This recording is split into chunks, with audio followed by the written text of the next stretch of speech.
I'm super excited about today's conversation. I feel like we've had a version of this conversation sometime last year, and this is a little bit more of a nuanced example because I've been seeing this come up for my clients so much, and this is also something I know it's just been something I've experienced the other side of in my business as we're getting ready to launch my podcast next week, which I'm so excited about, y'all.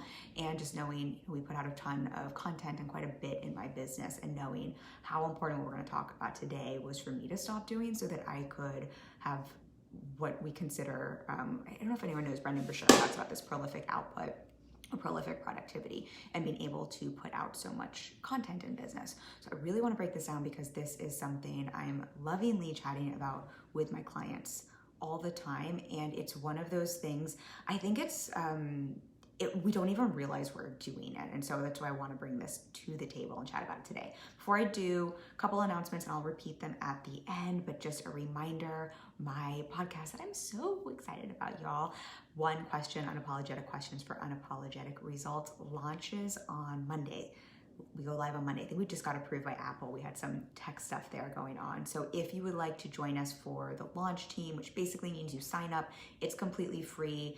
Every time you share, I mean, you can literally share once. If you leave me a review, you will get prizes. I'm giving away some of my do-it-yourself courses for free. Those who share the most will get entered to win a 90-minute free coaching intensive, which I don't even offer those anymore. And it's like a $1,000 value. So I'll make sure we drop a link if you want to join that. It'll be a lot of fun, super low pressure. And other announcement, someone reached out today just to check in. I do still have some coaching spots in March, and I think we have one left in April. So if that's something you've been interested in and you want to find out more about how I support my clients, I'll make sure we drop a link for that. I want to make sure I share that now because sometimes I forget at the end because we get so into our conversation. So I'll make sure I drop a link for all of you for all the things afterwards. Okay, so let's talk about today's topic. And if you're on, say hi. If you're watching the replay, say hi. Let me know if this is resonating. Let me know if this is you. So I think first of all, just curious show of hands, who has been in that space where you feel like you're watching everyone in the online space, like put out so much content, do so many things, launch so many new things, like, and you're sitting there wondering how the heck do they do that when it feels like for you, getting just a few things done feels like it takes so much freaking time. Anyone, you don't have to out yourself, but I know because I hear this from clients all the time how true this is. Or maybe you're just feeling like, oh my gosh, I'm in that overwhelm, comparisonitis place. I'm getting that anxiety because the more I look out there, the more it feels like I have stuff to keep up with, and I just can't even keep up with what's on my plate. And I know, like we've talked about this in this group before, I've talked about the importance of taking up space and how important sharing content and sharing value is to be able to connect with your people and build those relationships to be able to sell. And so I know what a pressure cooker this can cause when you're seeing all of this in the online space and it feels like, oh my gosh, I just can't keep up. No matter what I do, I can't keep up. I feel like I can't keep up. Like, how am I ever going to get all of this done? Again, you don't have to say raise of hands if you've ever been there. But I know, because I hear this all the time, this is pretty common. And so while I think, yes, there are, different factors that can go into play here, that can go into overwhelm, and like absolutely want to highlight and be clear that I do think at a certain level in business, delegating becomes such a big part of scaling. And I think we could probably do a live just around the mindset of delegating and being able to relinquish some of the control and give over some of the keys to the kingdom, so to say. That's been such a fascinating learning curve for me as my business has grown from one team member to we're at 5 team members now, and just managing a team and all of that. So that's absolutely part of it. But what I want to talk about today is it's really a productivity hack. I think it's more a mindset shift, but a productivity hack that will allow you to exponentially increase the amount you are putting out productivity-wise, content-wise, the way you're showing up so that you can take up more space, and help you see how this directly links to your ability to sell more, and how this pattern and what we're going to talk about today is also something I see so often hold people back from showing up and taking up more space. And it's really fascinating because I think this is one of those things that we're going to talk about this and you're like, I don't do that. And then you're like, oh wait, yes, I do. Because I think it's so common. And I will tell you, if you want to have a 6-figure, multi-6-figure, 7-figure business, this is one of those things that you just can't bring this into a 6 or 7-figure business. And if you do, I know because I've had clients come to me at that level, this is when you're hitting that place of feeling like you're about to hit burnout. Hey, nice to see you, Stephen. How are you? Happy New Year. You'll have to let me know if all of this is resonating. So, okay, I've teased this out enough. So, and the reason I want to tease this out because I want you to understand some of the weight to this, because I will use some, I'll share a whole bunch of examples, and then we'll talk about how to break up with this. Stephen says those sneaky little patterns have some weight. They really do have some weight. And as soon as anything in business feels heavy, we want to stop showing up and stop taking up space and stop selling. And that directly is correlated to the money you're making in your business. And so much I think of mindset work and what we're doing as coaches, even if you're not a coach, what I'm doing with clients, like, how do we remove the weight? How do we lighten the load so you can run at the things you want in your business head first, dive in head first, run at them head first to bring in those results. So the thing that I see get people in their way and really keep them from that prolific output, and what we're gonna unpack a little bit today, is watching themselves too closely. And I will give you a whole bunch of examples of how this shows up and some examples outside of business, and also unpack kind of why this happens and how we can shift this. I know in the past we've talked about overthinking, and I think watching yourself too closely is a cousin to overthinking, but I do think they're a little nuanced.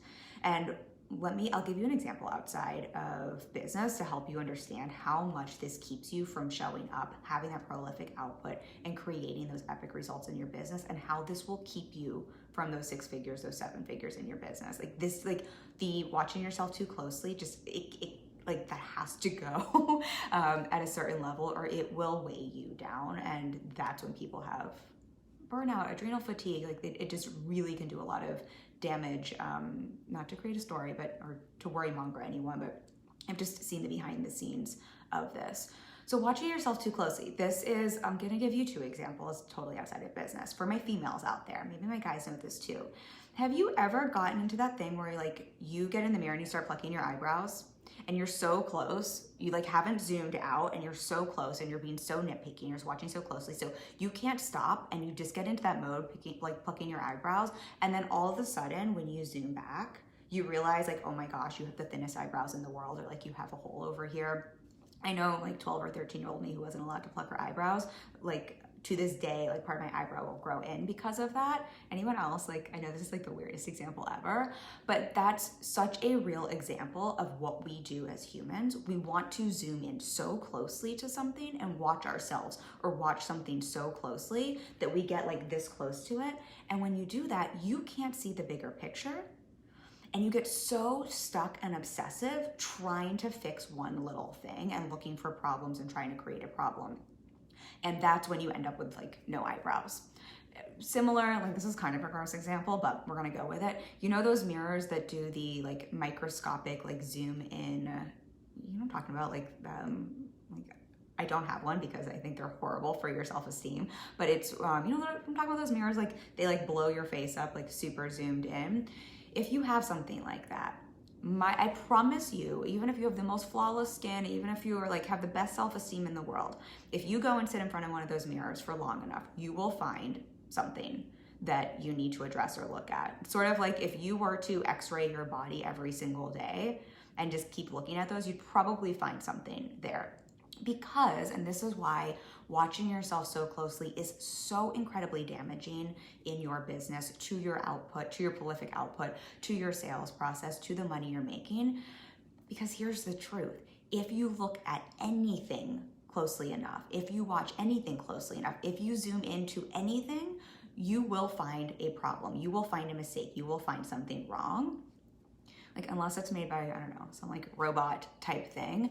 If any entrepreneur, any business, even the biggest corporation with massive, staff and teams, if anyone were to look too closely at what they were doing, you will find something wrong. It's not, part of it is creating a self-fulfilling prophecy, and part of it is you will always find something wrong. And what happens when you find something wrong is suddenly you think you have a problem you have to fix. Your brain is wired to find problems. Right? That's how our brain is wired. It's it scans for problems and threats all day long. It notices -3 to 1, unless you're doing a fuck ton of mindset work to shift that thinking. It is wired. Your brain is so happy when it finds a problem. I will tell you, this is a conversation I have with a lot of my clients who've created different levels of success. It's fascinating how uncomfortable it is because their brain doesn't know what to do when there isn't a problem to sink their teeth into, and it wants to look for a problem so badly and find one. And as soon as your brain finds a problem, it's like, success, we are safe, we have found the thing to solve. Right? This is how your brain is wired. So when you are watching yourself super closely, even if you are the most unicorn perfect human being, business owner, content creator, salesperson, fill in the blank, whatever you do in the world, you will find a problem because that is what your brain is designed to do and what it's looking for. There's also just a part of our brain called, sure many of you know this from like the manifesting world, the reticular activating system, and basically what you tell your brain to look for. This part of the brain filters out all the things and it will just keep looking for things that match basically what you input this part of the brain to search for. So when you watch yourself really closely, what you're basically saying is, I must be doing something wrong. There must be a mistake here. Let's find it. And we're not going to stop until we find it. And then once we find it, we have to fix it. And this becomes a loop that keeps you treading water. And it's really hard when you're treading water to swim forward, right? We just get really exhausted and we stay in the same place. Versus if you can stop watching yourself so closely, and I'll give you some more examples, and I'll give some examples in business in a second, but if you can stop watching yourself so closely, you help break this pattern and you help zoom out. And what happens when you zoom out is you stop telling your brain, find the problem with what I'm doing so we can fix it and stay stuck.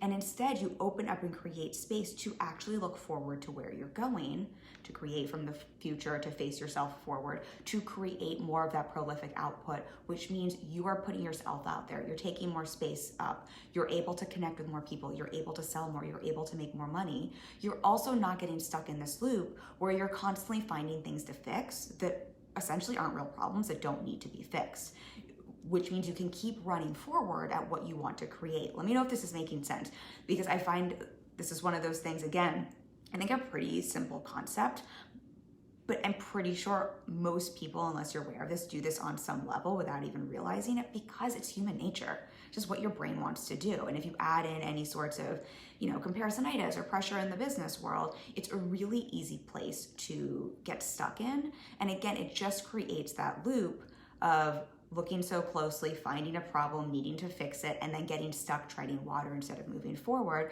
And in that way, it also becomes a self-fulfilling prophecy of there's always a problem. It's sort of like your brain gets that dopamine hit of like, we found the problem, and because we fixed it, we feel like we're protecting ourselves and we're keeping it safe. Like, oh my gosh, can you imagine if we hadn't found that problem and that thing to fix because we weren't watching ourselves so closely? Like, our business would have burned down. And so it creates a little bit of this reward system cycle where your brain thinks like it's doing such a good thing and it should keep doing this to keep you safe. But again, that's how you stay in that loop, treading water instead of moving forward. Okay, let me read these comments and then we will chat about other things or some examples. Steven says, oh my God, guilty. Who else is taking notes? Oh my gosh, I love you. He says, I get it. Look and you will find. Choose wisely what we focus on. Love that. Find the bigger picture and the problem shrinks. And to what Steven is saying, it's exactly that. Look and you will find. This is so true right now. So no one look behind me, but what's behind me on my desk? If you haven't super been looking for that, maybe super not been paying attention, maybe some of you know what's on my desk. But now if I ask you to tell me what is on Kim's desk, if you weren't paying attention before, you probably see what's on my desk. This is like the silliest example ever, but I think it's just an example if that was always sitting there, right? That amethyst rock, these like notebooks here, my lamp there, those things were always sitting on my desk. I mean, like you probably, if you've been watching any of my lives, you probably are like, oh yeah, Kim has some stuff on her desk. Maybe you're familiar with that, but you probably never super paid attention to it. I'm just assuming you haven't. But as soon as we tell your brain to look for and focus on a thing, you notice that. And my guess is this is probably like all of a sudden you're like noticing it 10 times more. It's just how your brain is designed. Now, this is a super neutral, benign, like this has nothing to do with anything. Imagine if we layer on top of this, find the thing on my desk, because if you don't, your business is gonna blow up, something's gonna be wrong, you're gonna get hurt, people are gonna make fun of you, people are gonna laugh at you, you won't be able to make any sales. It's so important to find the thing on my desk. Suddenly your brain would be in super drive looking for for like watching so closely everything on my desk. This is the silliest example ever. And you would just program your brain to look for that thing, and you could find something even on my desk that would be a problem, because that's just what our brain does. Okay, silliest example ever, but that's what, we'll blame Steven on that. So true. Okay, Marie Taylor says, this explains why people get distracted off task. Exactly. Hey Rick, nice to see you. I'm just seeing if we have any other comments here. Totally, yes, I relate. Rocks, cards, new lamp, awareness. Yes, exactly. Marie, you'll have to tell me if you knew those were there beforehand. If so, you get like the super paying attention thing ever. But Marie, this is exactly it. So this explains, she said, why she gets distracted and off task. This is exactly what we're talking about. So when you're watching yourself too closely, this is why it's really hard to get a bunch of shit done. And when you're looking at other business owners, why it's so frustrating, because you're like, how come they have 2 kids at home, they only work 20 hours a week, they're putting so much content out there, they're working with clients, they're doing all this, how are they able to do that? Meanwhile, you're like, I can't even get like these 3 posts done and, you know, show up without like it taking forever. And part of the reason is the difference between, if you're watching yourself too closely, 3 posts, or I'm making 3 posts as a random example, but 3 posts, creating a workshop, putting yourself out there for sales calls, like anything, creating a podcast, going on a live stream, anything like that will take you 10 times longer, because you will find 1,000 problems wrong and 1,000 reasons either why not to do it at all, or things you need to fix. So you keep repeating the same thing. I know, for example, I put out quite a lot of content.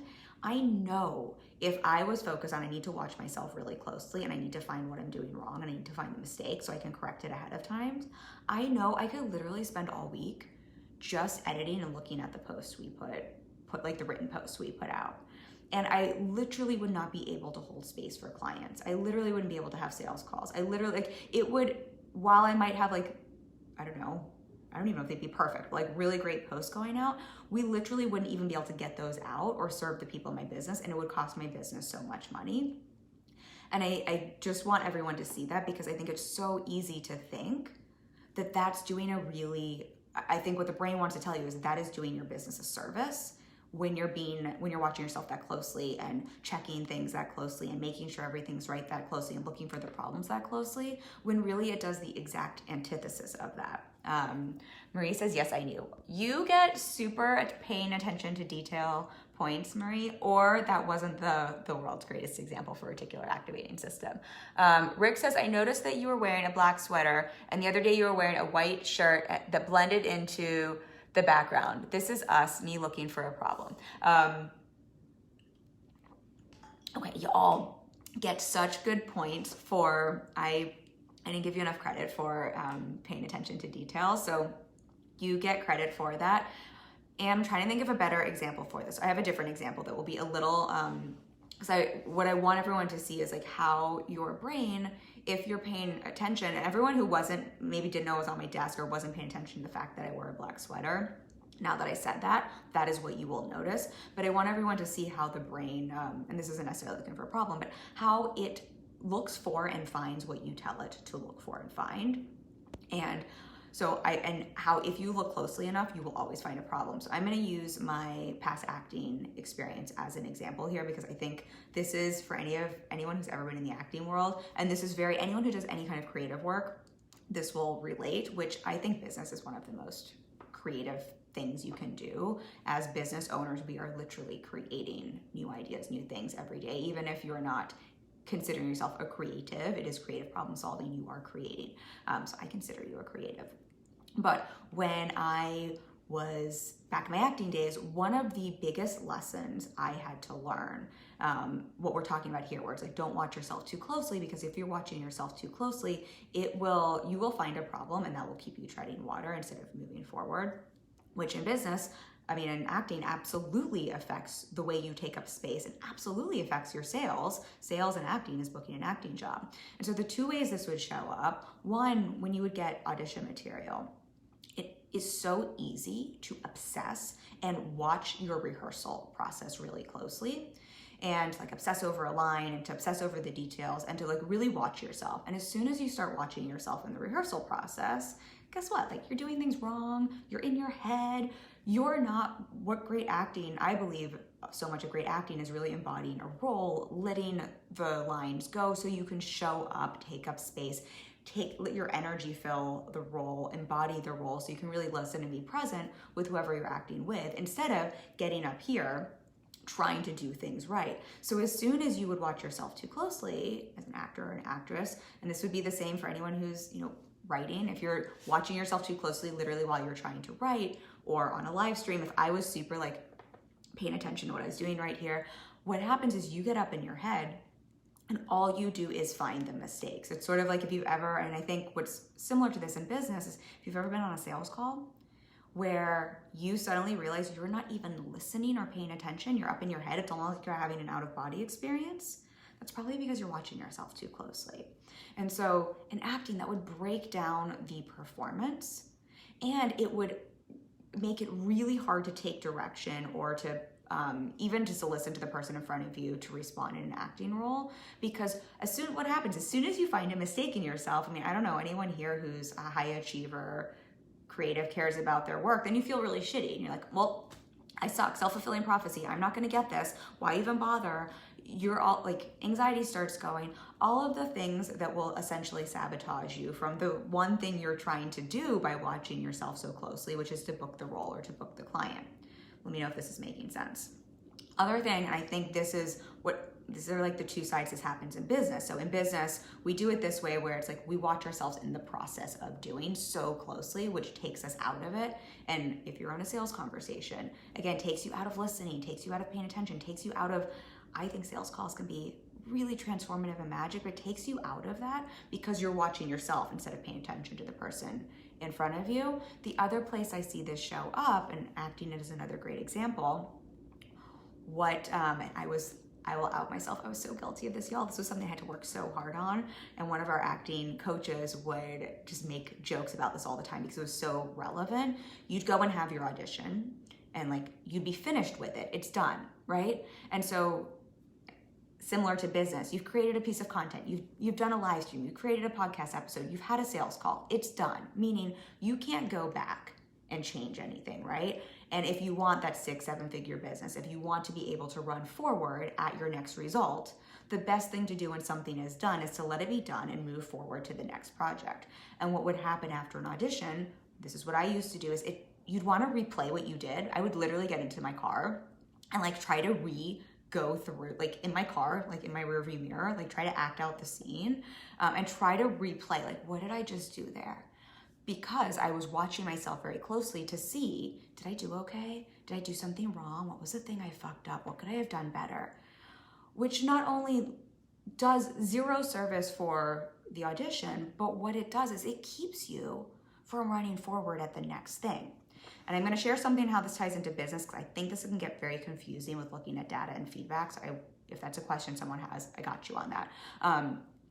So same in business. If you've just finished a sales call, if you've just finished a live stream, if you've just put out a post, what I want to invite you to check in with, are you watching yourself super closely where you're like, well, how did I do? Did I fuck up on minute 5? Did I say a weird thing? Did they like, it's done, right?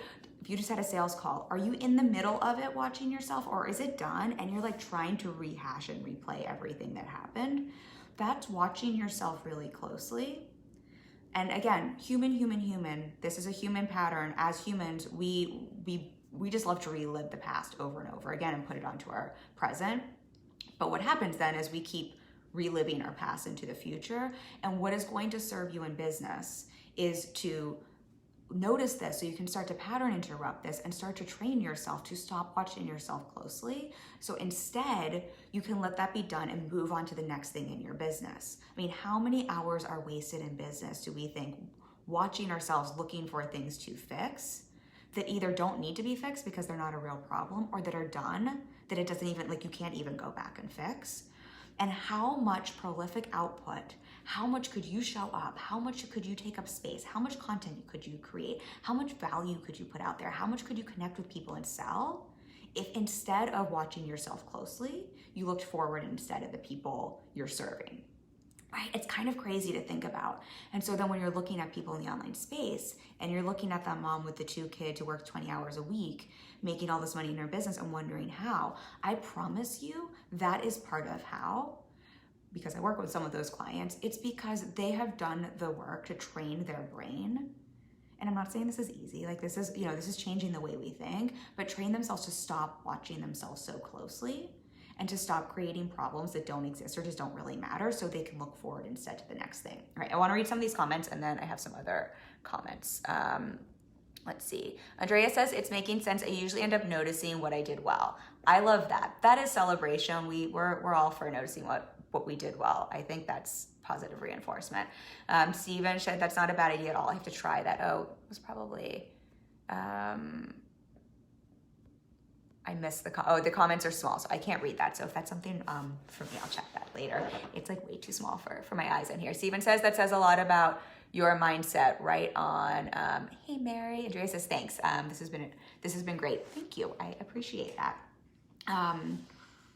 So 2 things I want to add here. I want to talk about kind of how do we shift out of this, and I want to talk about something I think is really important. So when we bring this into business, and even if we're looking at creative work, I think one of the question marks can be, and I know one of the question marks that would be for me is, I always say my unwritten 5th tenet of my coaching framework is feedback. And I talk a lot about the importance of looking at data in your business to make those smart business decisions instead of letting your business be run by your feelings and your emotions, really, so we can drive our business based on that. And I think it can be a little bit like, so wait, I'm not supposed to watch myself too closely, but I'm supposed to get feedback and I'm supposed to look at data, and like, which one is it? And what I want to offer here is, I think there's a big difference between watching yourself so closely, looking for a problem, zooming into anything you're doing, either while you're in the middle of it or directly after looking for that problem. That is very, very different than from a neutral place, zooming out big picture, looking at feedback and data to look at what are the opportunities to move your business forward, what are the opportunities there for improvement or growth. I think those are very different things, and what I would offer is the big difference there is, are you coming from a neutral place? It's almost like, is the thing done? And are you at a neutral place and looking for the feedback or data that helps you move forward?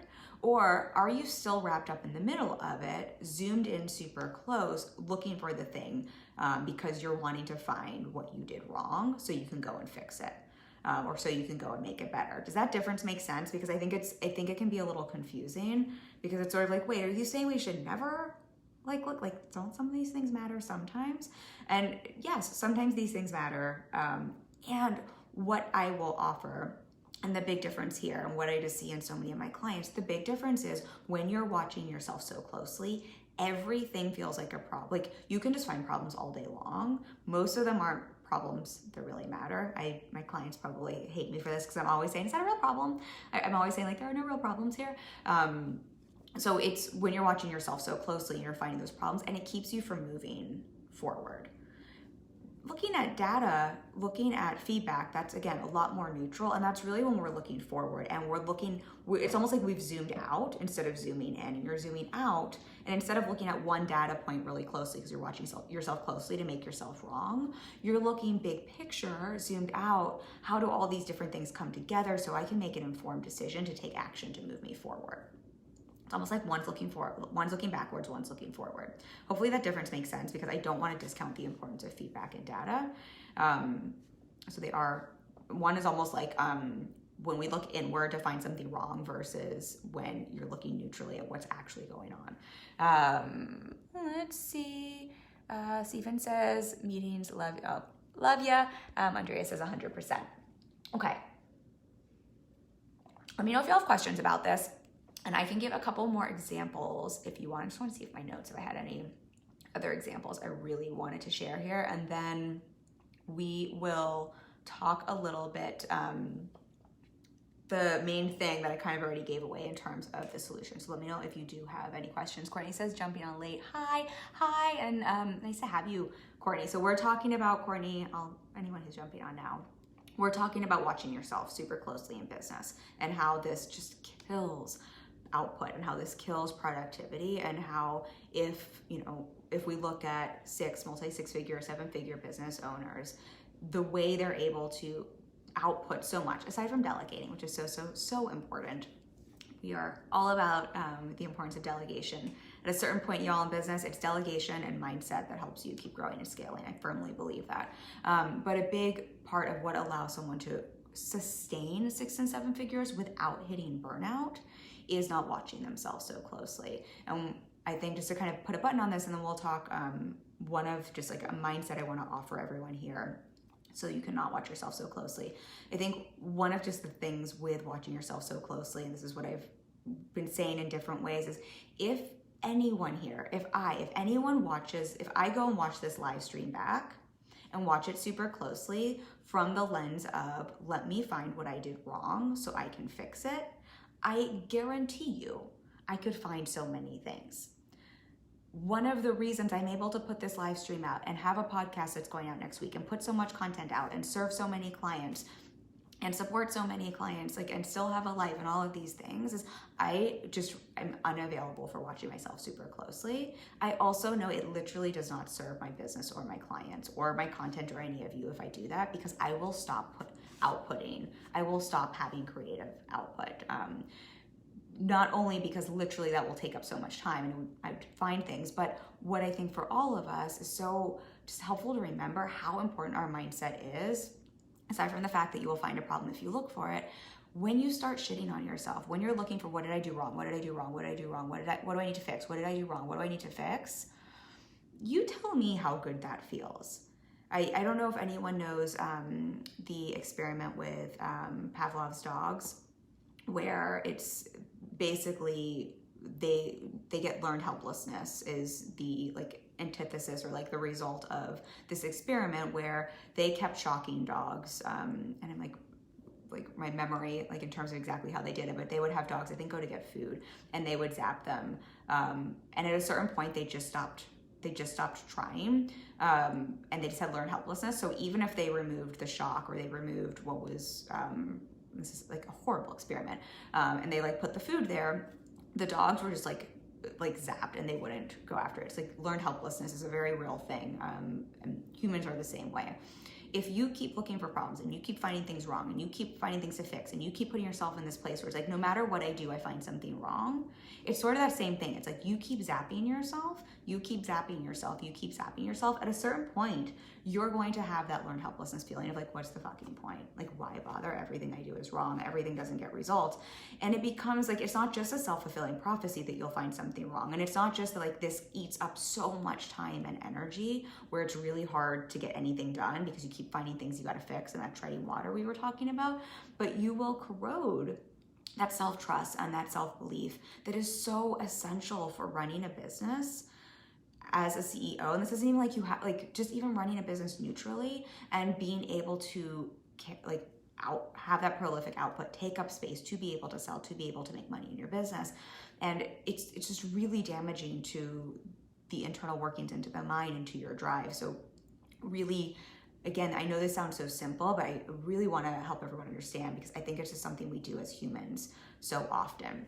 And so what I offer to my clients a lot, and what we talk about a lot when there's different ways this is showing up, because they're watching themselves so closely and finding all the mistakes and problems, and this is what I want to offer to you, is really starting to check in with and ask yourself, is this a problem? Is this really a problem? And one of the beliefs, and again, I know this is a hard, a weird concept to understand, but something I tell to my clients a lot is there's no real problems here.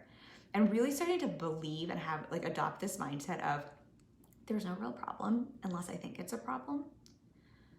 There's really nothing wrong here unless I think there's nothing wrong here. This is see if you can follow me here. Basically, all of our world is a perception, right? Everyone watching this live stream is going to have a slightly different perception and understand this slightly differently based on their belief set. Our beliefs are basically all made up. What I believe to be true, I just paint on my world, and that is how I see my world. It is why 4 of us can watch the same exact movie or TV show and have 4 very different impressions or experiences of it, not even like dislike, but like what jumps out to us and what we think about it, because we're literally taking our beliefs and perceptions, and that is how we see a movie or TV show. So basically we're lying to ourselves all day long, or we're telling ourselves the truth all day long, depending on what you think, like who knows? And so I think there's something to starting to play with this concept of like, there are really no problems unless I think there's a problem, unless I decide there's a problem, unless I go look for a problem. And really starting to, like, I think the more you play with that, the more you start to see, oh wow, there really aren't that many problems. So many problems are things we look for and find. Because again, if you look for it, you will find it anywhere, even in the most, perfectly done anything in this world, you will find it again. But that's also the lens you're looking through. And the more you adopt this belief of there are no real problems unless I think it's a problem, the less you stop looking for problems, but the less you also start to attach that energy and mindset to something, which is that charged heavy weight of this is something that's wrong that needs to be fixed, versus this is something that's just going on that I can address and move on from. So I'm like not discounting there aren't challenges and things like that in business to address, but I think it's so much that mentality of this is a problem, this is something wrong, this is something I need to fix, instead of this is something I can just address. And it changes what you're looking for, but it also neutralizes so many things I think you'll find in your business. And as soon as you stop thinking things are problems, again, you stop noticing as many, but it removes that charge. And when you can remove the charge from something and bring it back to more of that neutral ground, that's when things stop feeling so heavy. That's when things stop feeling so pressurized. That's when the same, problem, the challenge that you're addressing, because the solution becomes so much more clear. It's so much easier to address because it's not so heavy. It's not so weighted. It's not so attached into like you're messing up. You better not mess this up. Let me know if this is making sense. And this brings us back to the title of the live stream. If you can play with that and start to release some of that pressure and start to look at like, there are no real problems here. Like, how can I just look at this neutrally? Or if I think this is a problem, can I ask myself, is this a real problem? Is this a problem that even needs to be solved? Again, you can get out of that hustle energy of treading water all the time, feeling like constantly looking for a problem, constantly solving a problem, constantly stuck in the same place. And instead, it's so much easier to just address neutrally whatever's going on, face forward, have more of that prolific output, take up more space, show up more, create more content. Not this is about creating more content, but like show up and share more value, connect with people, and sell more. And as long as you're stuck in the let's find the problem, I think that's just what it unwinds all of that from being possible. Courtney says, yes, makes so much sense and is relatable. I'm so happy this is relatable. Not that I want anyone feeling this way, but I think it's a very, very, very, very, very, very human thing. I'm trying to think here if there's any last thing I wanted to put a button on here. Mary says, yes, thanks. Oh, nice to have you on, Mary. I think I'll put a button on this. I had a note here with my acting example. I'll put a button on this here. And I know we talked about this earlier, but just as this reminder, I think the irony here is the more you can stop watching yourself so closely and instead and stop looking for a problem and stop looking for I have to find the thing I messed up, the more you release the pressure. And I think the irony is it's just so funny how those problems might still be there, but everything actually feels easier and more spacious. And the same thing that feels so hard, it's you can just start running forward at something. And it's, I think, really fascinating because our brain tells us this is the thing that will keep you safe if you watch yourself closely. This is the thing that'll help you get it right. This is the thing, I'm just thinking back to my acting days, if I obsess over this and watch myself closely, this is the thing that'll book you the job. And it's just so fascinating to me how we just do this as humans. The things we do to try to protect ourselves, to keep ourselves safe, the things we do that we think, our patterns that we think will get us what we want, are usually the same exact things that keep us from what we want. And it's easy, not easy, where it's ironically, it's almost the less you do, the less you, not less you try, but the more you remove the pressure, the less you look for the problem, the less you try to do this thing you think is going to help you out, ironically, the more you get the thing you want, the more you see it's already right in front of you. The more, I was talking about this with a client today, and we were just laughing about this, and I'm going a little off tangent here, but I swear it's related. But we were just laughing about this concept of so often everything you want is literally right in front of you. It's just, for so many of us, it's so hard to see because we're looking for the problem. And we were joking where it's almost like you have a piece of paper in front of your face. And if you can just pull the paper down, suddenly you're like, oh my gosh, there's all this stuff around me. My boyfriend used the example of you're on the beach, and if you just start looking down and all you look at are all the grains of sand, like that's all you think is happening on the beach, and you miss that if you look up, there's like this beautiful ocean and landscape and things in front of you. And I think that's similar to what we're talking about here for everyone. It's just so fascinating. It's like, if you just stop looking so closely for the problem, if you stop looking so closely for the grain, like at all the grains of sand, if you stop putting something in front of your face and actually just like, I don't need to look so closely, I don't need to watch myself so closely, let me just look forward, I think you would see everything you want. Like, you're probably sitting right on top of it. It's probably right there.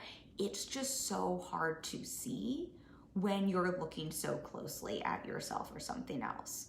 I'm like drilling this in. But last example here, and then we'll close out. I use the example of those like horrible microscopic mirrors, but it's the same thing. If you like zoomed out, you would probably see like, oh, everything is not so bad. Like, I look pretty great. And if you zoom in super closely, like anyone could find a problem, but then what do we do when we find a problem on our face? You don't lie. Like, we start picking, right? And then suddenly the irony is the very thing we think is going to help us look better, feel better, right? Like, looking for that problem actually creates a bigger problem.